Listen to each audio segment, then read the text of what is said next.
theme, in my opinion, is one of the most undervalued aspects of a story. Sure, we love to pick apart everybody else's themes in literature class. Or I guess if you're anything like me, you didn't love writing that paper for literature class. Anyways, we debate other writers' themes, but have you given any thought to the theme of your story? Now, I need to clarify something here. Many of you, when you think about theme, probably think about that sentimental sentence near the end of cheesy movies. You might even be thinking, is this really necessary? I mean, I'm not writing a sappy sitcom here. So is theme really that important? Well, obviously important enough to merit a video, but I'd say your theme is extremely important.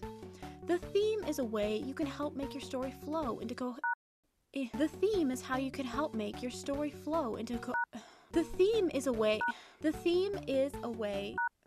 Why is this so hard? Okay. The theme helps make your story flow into a coherent whole. It determines many pillars of your story, like what voice and perspective you use, what scenes, characters, and arcs you have, and how you emphasize each of them. A good theme binds every character and event together. So, without further ado, here's how you construct your complete theme. In my mind, there are 3 parts to a complete theme: the one-word theme, the sentence theme, and the progressive theme. First, we have the one-word theme, which is basically your theme in a nutshell. It's the general idea behind the theme. Your one word could be acceptance, greed, or facades. I hesitate to give examples in specific stories because I believe themes are one of those things that can be easily twisted and misinterpreted by people. If you are not the author and did not hear it from the author's mouth, you often can't really know what the true theme in a complex storyline is. That's why I hated all those papers in literature class. They just make you fit a complex story you've read maybe 2 or 3 times into a specified number of pages without even examining what the author had to say about it. However, for the sake of an example, Steven Universe. In that show, the theme could be facades. If you have seen it, think about what do each of the characters have in common. Most of them put on a face that is different from who they actually are or would like to be. This binds nearly all the characters in the show together, including the villains. Even minor characters display this, and certainly every major character in the show, from Steven to Pearl to Rose Quartz, put up facades left and right. Also, go back and note the moments when the show really shines. Odds are they had to do with facades and identity. And then notice that when the episodes depart from this theme, and it starts to flop. The second building block of theme is the sentence theme, which is an elaboration on the one-word theme. Think about it as the message you want the audience to take away from the story. Again, remember, the theme is what ties every event and character together.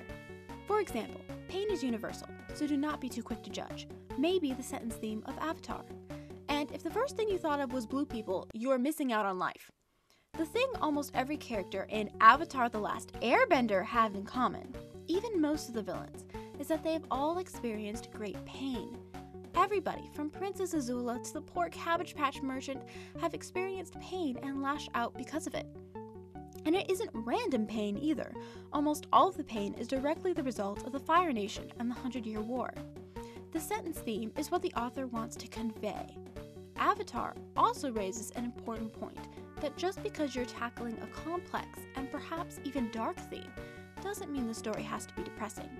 So don't be afraid of heavy sentence themes. Now, the trickiest but vital theme structure is the progressive theme. This is the most complex, so to avoid misinterpreting somebody else's story, I'm going to use an example from the novel I'm currently working on. Now, where did I write? Here it is. Ooh, shoot. This doesn't match what I'm about to say at all. Okay. One moment, please. 1 hour later. Alright, that actually happened, but an hour later and I got it now. This is a perfect example of why you can't just think about your theme. You've got to write it down. It's not easy, but it's worth it. Okay, so the progressive theme has 3 states, or basically 3 statements, that mark the progression of the emotional core of the story.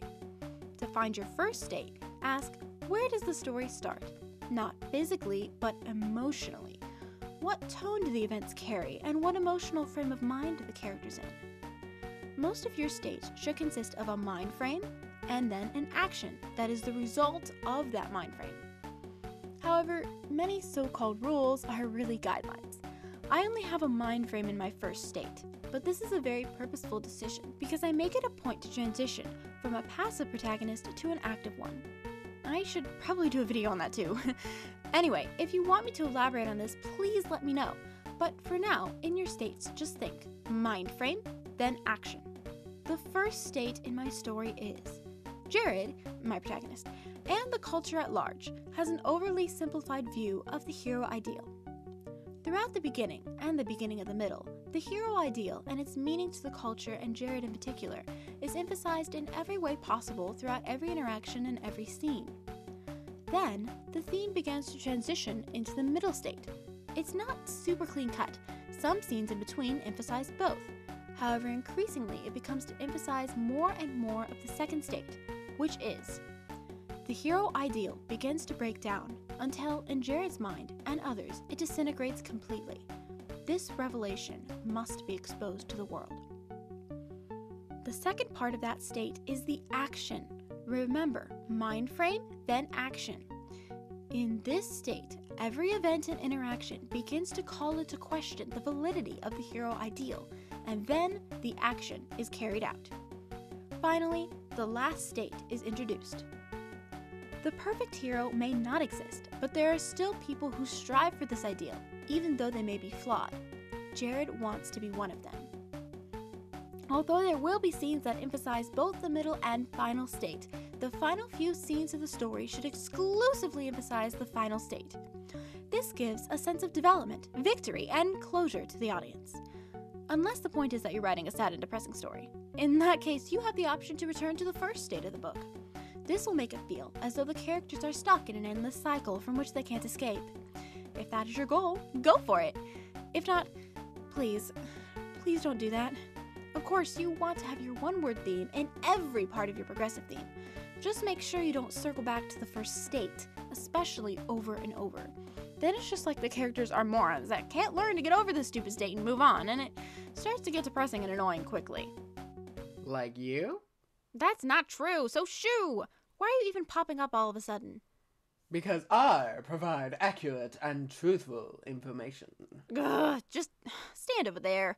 Anyways, your progressive themes should always include the sentence theme in order to be coherent.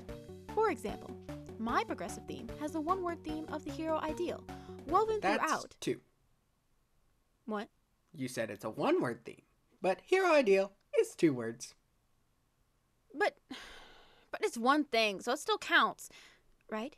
You made up these rules, unless you're just making it up as you go along.